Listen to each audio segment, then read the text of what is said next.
Hello, I'm out here on the banks of the Scioto, braving the rain and the coronavirus to tell you about a ghost story that took place here on April 19th, 1885. It was just right behind me on that date that two young men were rowing their boat out on the Scioto. It was around 10 p.m. and they decided to call it a night and come ashore right here. But as they were starting to do so, they saw something that made them very uncomfortable.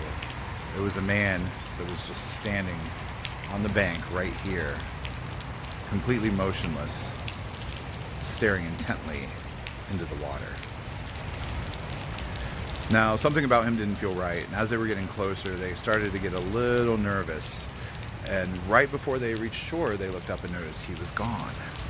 Now, this kind of freaked them out a bit. They thought maybe he was hiding and was going to ambush them, and it would probably be best if they went ahead and docked somewhere else. So they started to back away from the shore and looked up, and there he was again.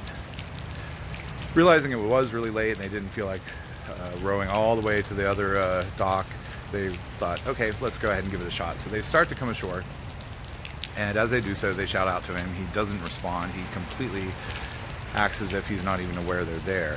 And then right before they land right here, he vanishes. They're completely terrified. These two young guys row as fast as they can to get away from this area. And as they're doing so, their boat gets hung up on some debris in the river, and they think that there's a ghost holding them in place. And they almost abandon their ship and end up becoming a ghost themselves before they realize that they're just caught on something, and they eventually break away to freedom on the other side of the river. Now, it wasn't until they get back and tell their friends about this that they realize it was at this spot just 2 weeks earlier on March 31st that a body was pulled out of the water.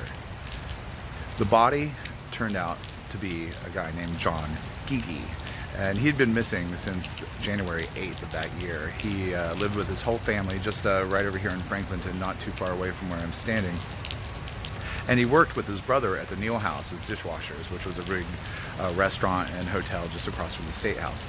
Well, the last anyone saw him was on January 8th. He said goodbye and was walking home. And then, next thing you know, he turns up here in the river.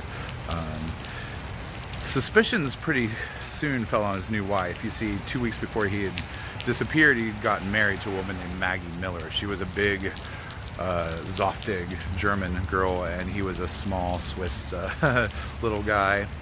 I think he weighed 140 pounds and was like 5'4". And right after they got married, he instantly started getting really sick. So yeah, it looked like she pulled a Carol Baskins. Whenever his body was found, the bartender who owned the place where she worked said, "Hey, isn't that your husband?" She said, "No, I'm not married. I'm Miss Miller. I'm not Miss Gigi." And she refused to attend the funeral, stating that she couldn't afford to take the time off work. Now, apparently she got away with it, so I guess murder isn't as difficult as they make it out to be. But this is where the mystery deepens even more. I've been doing some research, and I can't find any death certificates for a John Gigi that died on 1859, or excuse me, 1895. All the death records I found for, there were three Johns, one in 1901, one in 1950s, another one in 1930s, and they're all from the same family.